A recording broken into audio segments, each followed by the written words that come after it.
Welcome to our class on Science Fiction as Theology.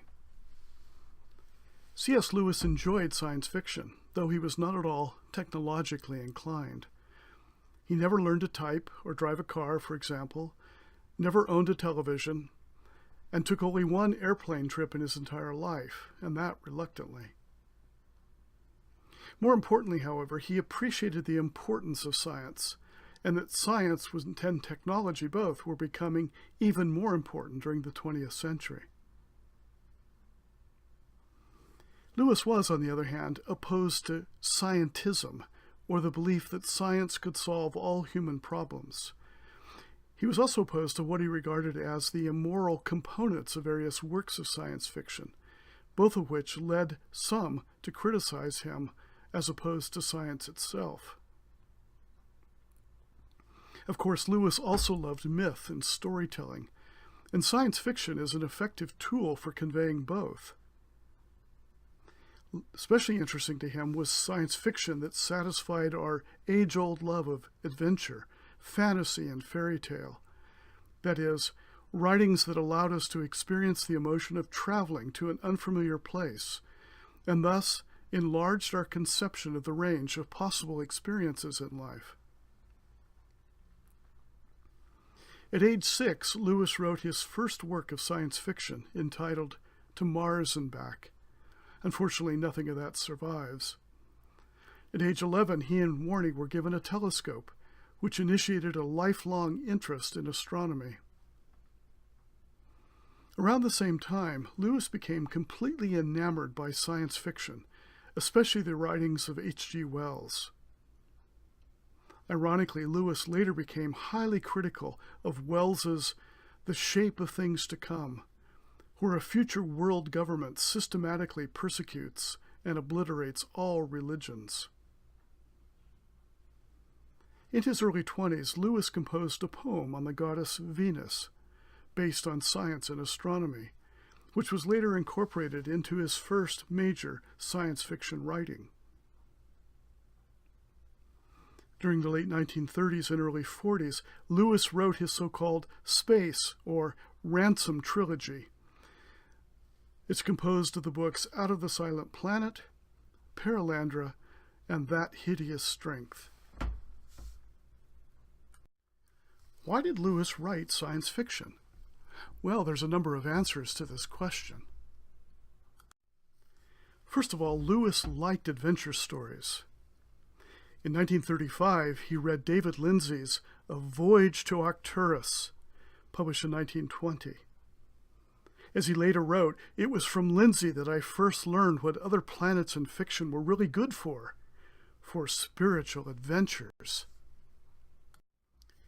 A second reason is Lewis wanted to attack, and indirectly at least, immoral accounts contained in certain works of science fiction. As Lewis revealed in a letter written in 1939, what set me about writing the book Out of the Silent Planet was the discovery that a pupil of mine took all that dream of interplanetary colonization quite seriously, and the realization that thousands of people, in one form or another, depend on some hope of perpetuating and improving the human species for the whole meaning of the universe. That a scientific hope of defeating death is a real rival to Christianity. A third reason is because Lewis and Tolkien wanted to see written and published more books of the kind that they liked to read. During a conversation that they had, I think about the late 1930s, they agreed amongst themselves that there weren't many books, the kind they liked to read, being published, and so they said, why don't we write some?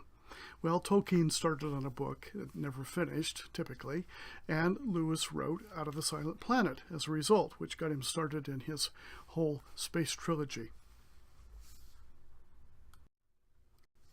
To consider this more broadly, Lewis's space trilogy emerged, like all of his books and essays, as an expression of his Christian worldview. This point is illustrated in a letter of 28 December 1938, in which Lewis discusses his motivation for writing Out of the Silent Planet. I like the whole interplanetary idea as a mythology and simply wish to conquer, from my own Christian point of view, what has always hitherto been used by the opposite side. In another letter, written in 1939, Lewis added, "But if only there was someone with a richer talent and more leisure, I believe this great ignorance might be a help to the evangelization of England. Any amount of theology can now be smuggled into people's minds under the cover of romance without their knowledge." Where did Lewis find these immoral or dangerous ideas? Well, in two works in particular. First, J.B.S. Haldane's Possible Worlds, published in 1927, and in Ulf Stapleton's Last and First Men, published in 1930. Both of which, Lewis wrote, seem to take the idea of space travel seriously and to have the desperately immoral outlook which I try to pillory in Weston. What were these immoral or dangerous ideas? Can we identify them? Well, Haldane was a well-known Cambridge scientist, an atheist and a Marxist. In his book Possible Worlds, he explored the theme of men and women living just prior to the destruction of Earth, traveling to Venus and conquering it.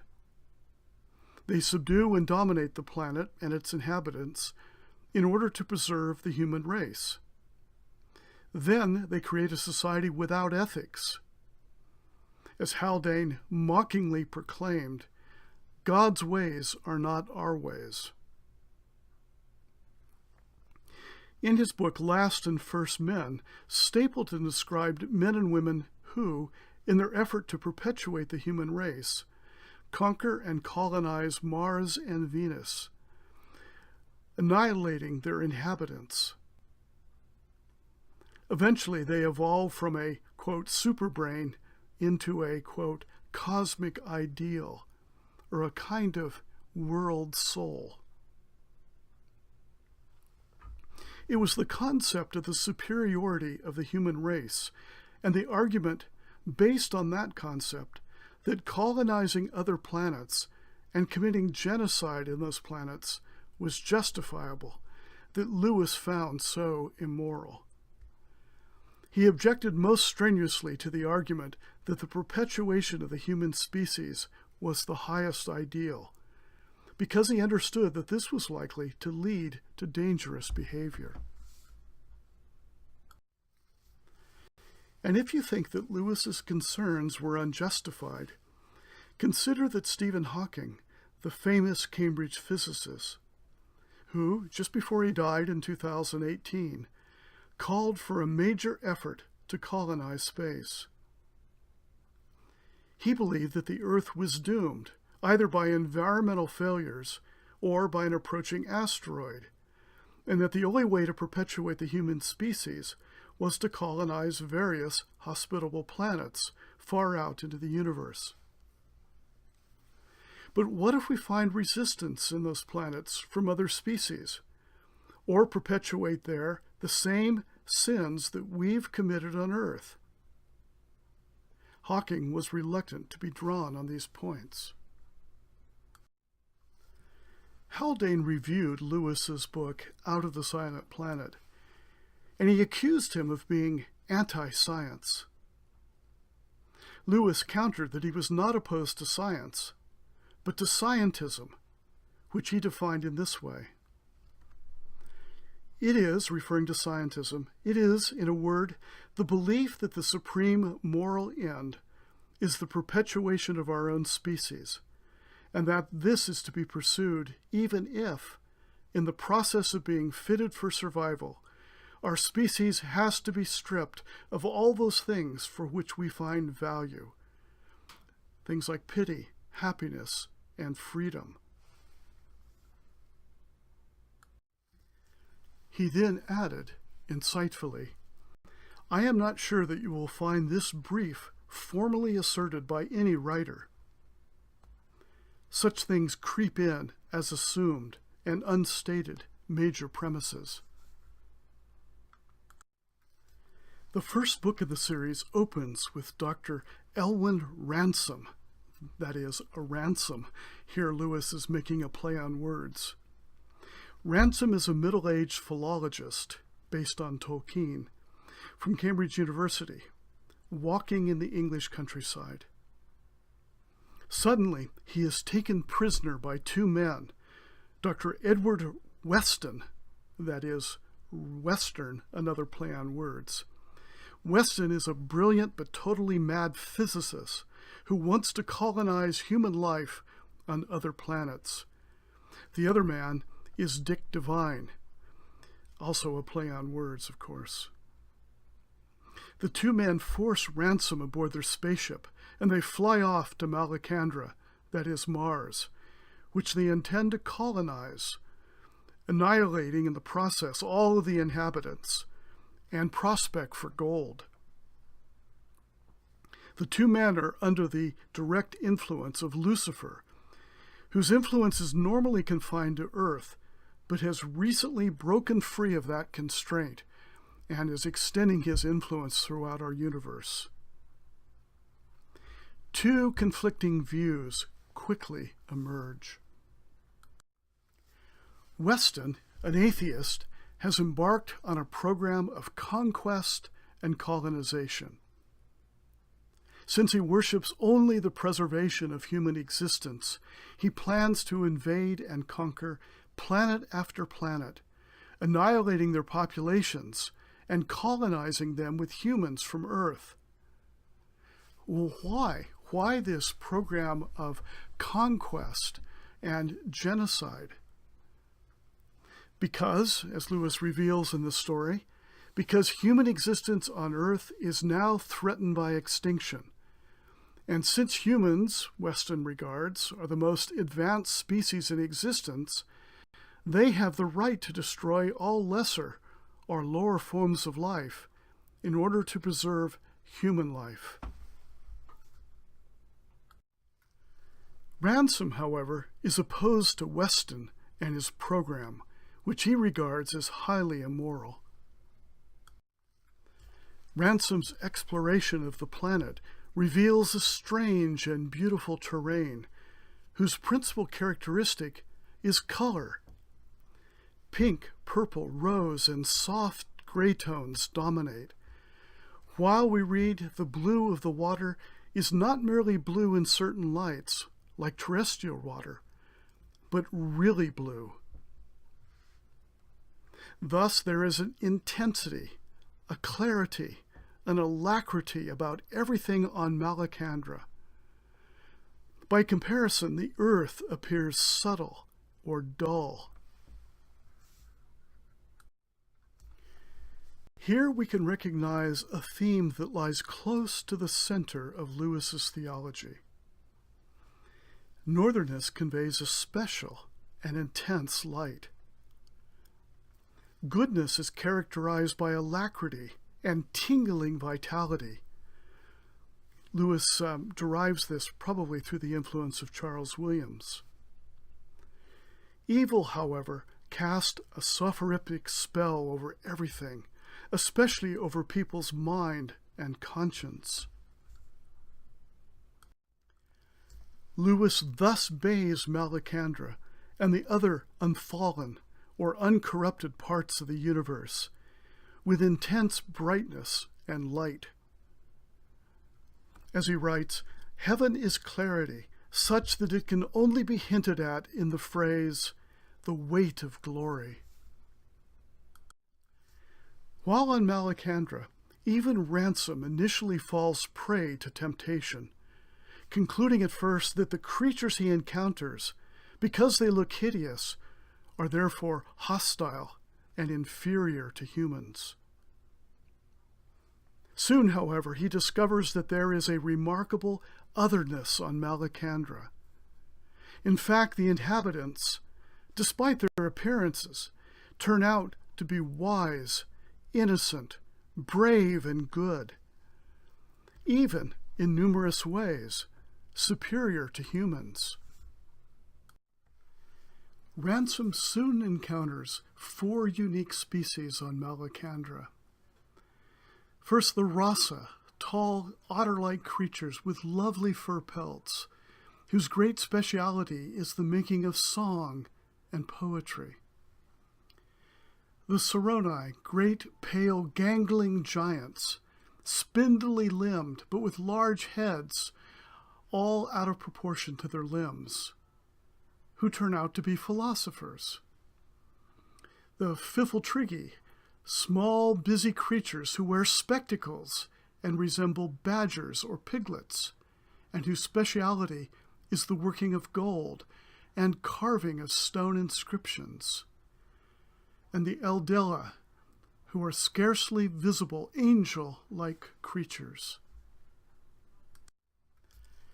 Ransom quickly abandons his belief in his own superiority, or any desire to destroy the Malacandrans. In fact, he's enthralled by the excellent qualities that mark each species. As a philologist, he has no trouble mastering their language.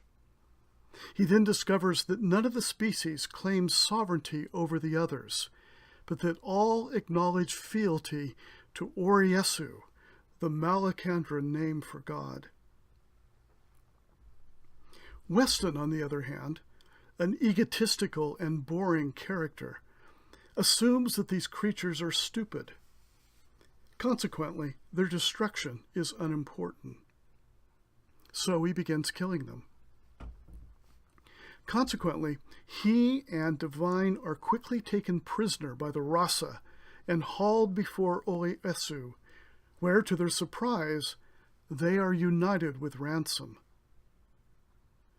Ransom has also been summoned to appear before Oriesu, though his crimes are of a minor nature.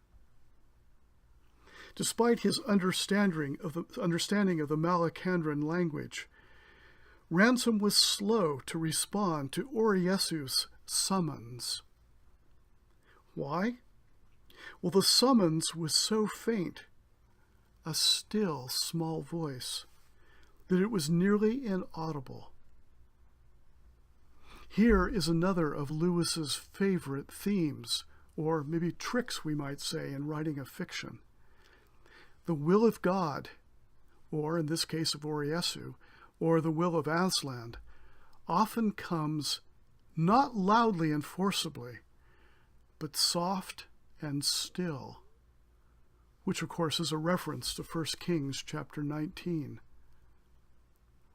The faithful servant is receptive to this still small voice, though most people do not hear it. Think of Lucy in The Lion, the Witch, and the Wardrobe. Ransom now discovers that the Malacandrians refer to Earth as Thulcandra, the silent planet. Why? Because early in its history, under the influence of Lucifer, Thulcandra rejected the great cosmic dance in a vain attempt to become omnipotent. Hence, the inhabitants of Earth are deaf to the music of the spheres and blind to the eternal glory that gilds a universe, but reveals to them only a dark, dead face. The scene in the court of Oriesu is tragic, comic. Ransom recognizes the solemnity of the occasion, thronged not only with the visible inhabitants of Malacandra, but also with the scarcely visible Eldia. Consequently, he is respectful and deferential. Weston, however, is blind to the occasion. He fails to hear the summons of Oriesu, and when he is compelled to come before Oriesu, he treats the Malacandrans as a conclave of idiots. He threatens to shoot them with his gun, and he speaks to them in baby talk. Weston's diabolical agenda for universal conquest is now revealed in full. Weston and Divine are quickly found guilty of murder, but Oriesu is merciful. Instead of executing them, they receive an even harsher sentence, exile back to earth. Though Ransom is pardoned, he too chooses to go back to earth. Upon landing in an English meadow, he burst into grateful tears, shed for ordinary things. For rain, grass, cows, a gate, a lane, and presently an English pub, which he wastes no time entering. This final touch is archetypal Lewis. While some exceptionally brilliant men may rejoice in the wonders and the celestial splendors of the universe, to Lewis it is in ordinary things in which we find our greatest joy. We began our exploration of Lewis's second book of science fiction by looking at a reading from Genesis chapter 3. Now the serpent was more subtle than any other wild creature that the Lord God had made. He said to the woman, "Did God say, 'You shall not eat of any tree of the garden'?" And the woman said to the serpent, "We may eat of the fruit of the trees of the garden. But God said, 'You shall not eat of the fruit of the tree which is in the midst of the garden, neither shall you touch it, lest you die.' But the serpent said to the woman, 'You will not die. For God knows that when you eat of it, your eyes will be opened, and you will be like God, knowing good and evil.' So when the woman saw that the tree was good for food, and that it was the delight to the eyes, and that the tree was to be desired to make one wise, she took of its fruit and ate, and she also gave some to her husband, and he ate. Then the eyes of both were opened, and they knew that they were naked, and they sewed fig leaves together and made themselves aprons."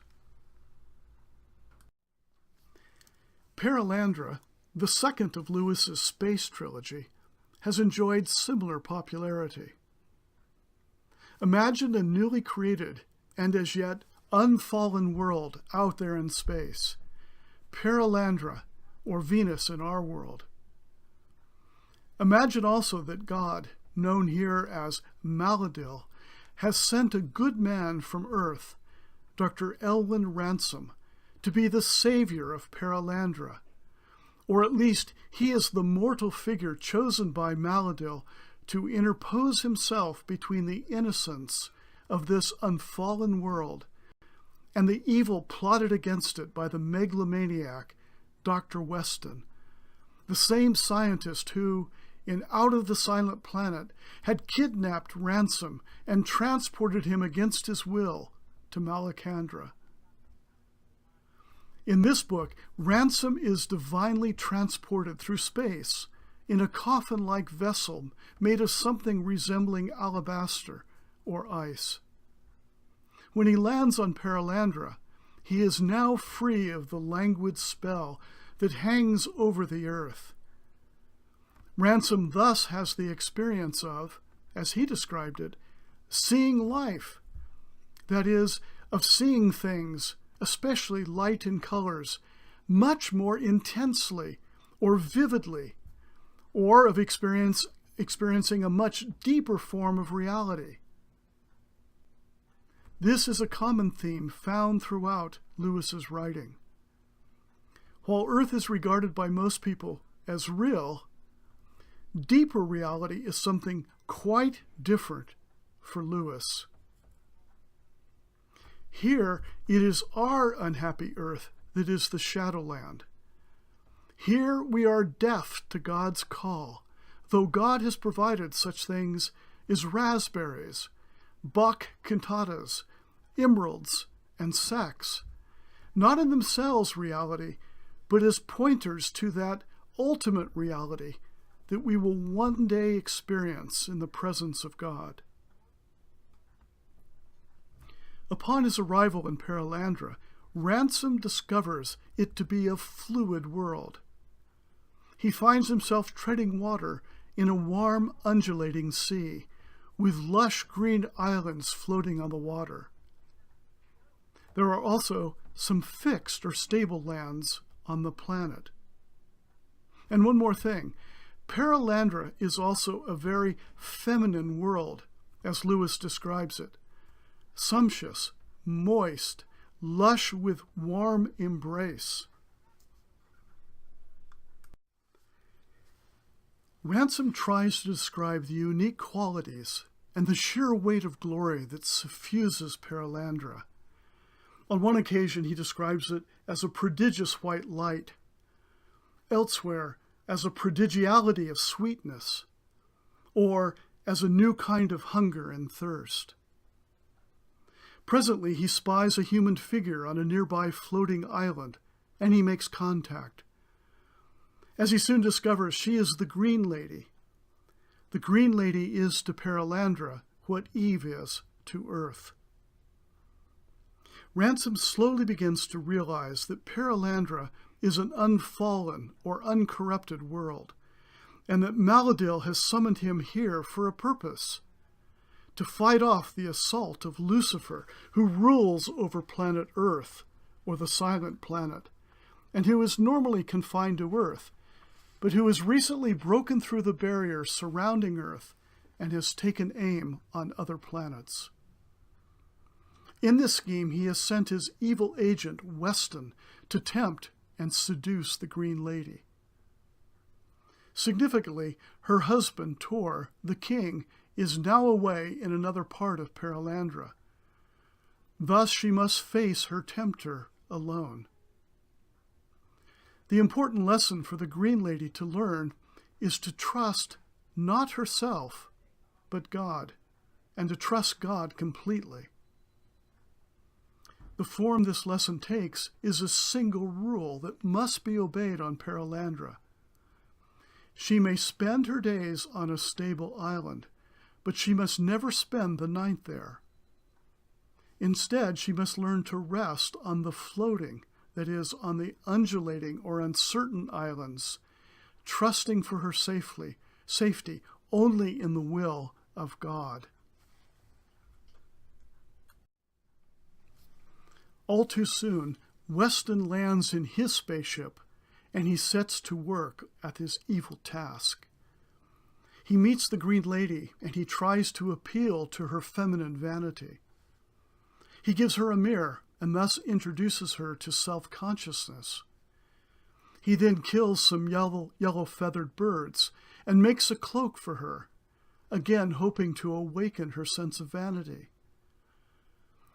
But his most diabolical tactic is to tempt her by telling her something that is technically true, that she is a child, not an adult, that she is utterly dependent on Maladil, and that she walks spiritually holding Maladil's hand. Weston goes on to tell her that Maladil really desires that she walk by herself.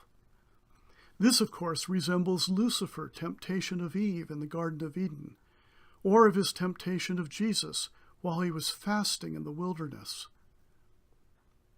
Weston's point is the same as Lucifer's point to Eve. Declare your independence from God. Strike out on your own. Make your own choices. In short, grow up. After all the great heroines of Earth's history have done precisely that, and therein lies their greatness. It is Ransom's task to counter Weston's diabolical arguments. In the course of their verbal battle, Weston rises to Lucifer-like blasphemy and is finally struck down by a bolt of divine wrath, reduced to an appalling creature, only residually human, the unman, as Lewis names him. It is Lewis's picture of the damned soul, the ghastly detritus that is left when evil has leached away all the good there is in a man or a woman. The battle is far from over, however, and it now moves beyond verbal assaults. Ransom, he realizes, must engage in combat with the unman.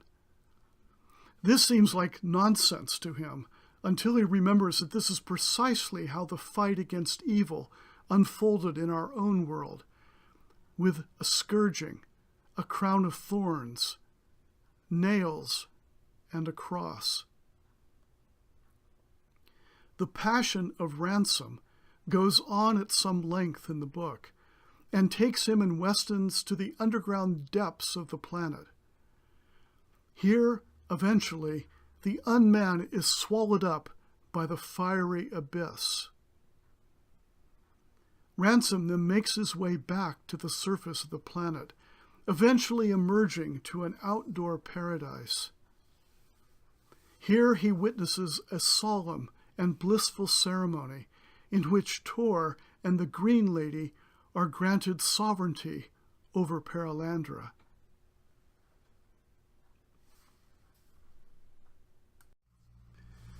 That Hideous Strength also enjoyed considerable popularity, though not critical acclaim. Unlike the volumes that we have just considered, we now find ourselves back on Earth, at a remote location, a small and ancient English town where Bracton College is located. The narrative opens with the fellows of Bracton College discussing the sale of an ancient woodland adjoining the college. It quickly becomes clear, however, that this is a story of good versus evil, with profound issues at stake. Those bent on evil wish for nothing less than to redraw the moral map of the universe, the virtual recreation of human life itself. It's amazing, given the recent developments in genetic bioengineering, that Lewis actually wrote this book back in the 1940s. It's an amazing leap forward in anticipation of scientific and technical advancement that I think must have been very difficult to predict a half a century or more ago. To those caught up in this evil endeavor, any amount of evil is justified to achieve their goals. Quickly, Bracton College divides into two opposing forces: the so-called progressive element, who serve a secretive and powerful international organization known as NICE, or capital N-I-C-E, and the so-called good people. The progressive element has taken up residence in a large mansion in the town called Belbury. As we quickly discover, however, Belbury, like hell, is nothing but a ghastly perversion of all that is good. We are a family, they claim loftily, but their family is completely dysfunctional, composed of appalling characters, including Lord Featherstone, the raucous cynic, Strake, the apostate priest, Philostrato, the Gnostic, who hates the natural world and wants to replace it with metallic substitutes, Fairy Hardcastle, the very archetype of an extreme and weird form of feminism, Frost, who with his clipped white beard is reminiscent of Sigmund Freud, Mark Studdick, a young and ambitious professor at the college who is put in charge of propaganda at Belbury. Worst of all is Wither, the deputy director, who turns out to be a ghost. Wither has sold his soul in order to serve the cause of non-meaning, and the lie that he worships has almost completely leached away whatever good there was once in him. He is Lewis's supreme image of the damned soul, that is, of nihilism or dark spirituality. The so-called good people, on the other hand, find their way, one by one, to an ancient country house a few miles away, known as St. Anne's. Recall that according to ancient Christian tradition, St. Anne was the mother of Mary, the mother of God. Among its members is a young and virtuous woman, Jane Studdock, the wife of her deeply misled husband, Mark, who has thrown in his lot with Belbury. Mark and Jane's marriage is unhappy because, like many modern people, they see marriage as a contract for mutual advantage rather than as a sacred union. Mark's consuming desire doesn't even involve Jane. He wants to be an academic big shot, a member of the inner circle at Bracton College and at Nice, even if that means being part of all that without his wife. As we see, eventually, Jane becomes the vehicle of grace to Mark, which leads to his salvation. We soon discover that St. Anne's is all that is left in England of Lorges, the ancient Arthurian kingdom dominated by love and charity. Perhaps surprisingly, however, we also discover that St. Anne's is not made up of saints or even of devout religious figures, but of rather ordinary men and women, including a Cockney charwoman, a Scottish skeptic, a troublesome bear named Mr. Bulbitude, Dr. Dimble and his wife. Though they are childless, Mrs. Dimble becomes the archetypal mother figure to all whom she meets. And Grace Ironwood, a spinster in black, who is the one who lets Jane Studdock enter St. Anne's through a small back gate in the garden wall, a symbol of the straight and narrow way. Despite their ordinariness, these characters exhibit the reality of a true family in a manner that Belbury would find impossible. The leader of St. Anne's proves to be our old friend, Dr. Ransom, hero of Out of the Silent Planet and Perelandra, who has inherited the mantle of Uther Pendragon and his son, King Arthur. Belbury, on the other hand, whose task it is to advance the evil agenda of Nice, that is, world domination, busily sets about establishing a Gestapo-like state in the local area, which is headed up by Fairy Hardcastle in her Nazi jackboots, police uniform, cigar, and whip. Their Gnostic agenda also entails bulldozing into a muddy ruin all the natural beauty that the English treasure in their villages and countryside. Nice turns out to be demonic in inspiration and intends to impose upon England and the world a regime of ruthless social engineering, so extreme that even Hitler and Stalin would have admired it. The moral of the story involves the ancient struggle between Gnosticism, which hates the creation, and what Lewis calls sacramentalism or incarnationalism, which revels and exalts in creation itself. Lewis eventually reveals that the leader of Nice is not a real person, but a human head, kept alive with all sorts of tubes and attachments. In truth, the head belonged to a guillotined murderer and is being kept alive with advanced life support systems. Its powers are limited, however. It is merely the conduit for orders from the dark power. Belbury's leaders flatter and promote Mark Studdock, not because he's accomplished, but only because they believe he will lead them to what they really desire, possession of his wife, Jane. Why is that? Because Jane turns out to be a seer, whose visions involve the return of the ancient Merlin, magician to the court of King Arthur, who, centuries ago, was buried in Bracton Wood, where he now lies in another state. Merlin is prophesied to make one last appearance on earth soon, and both sides are desperate to win his allegiance and power. Nice believes that if it can unite its materialist power with Merlin's old-fashioned magic, it can achieve its Gnostic vision of freeing the human mind from messy organic life. As it admits, in us, organic life has produced mind. It has done its work. After that, we want no more of it.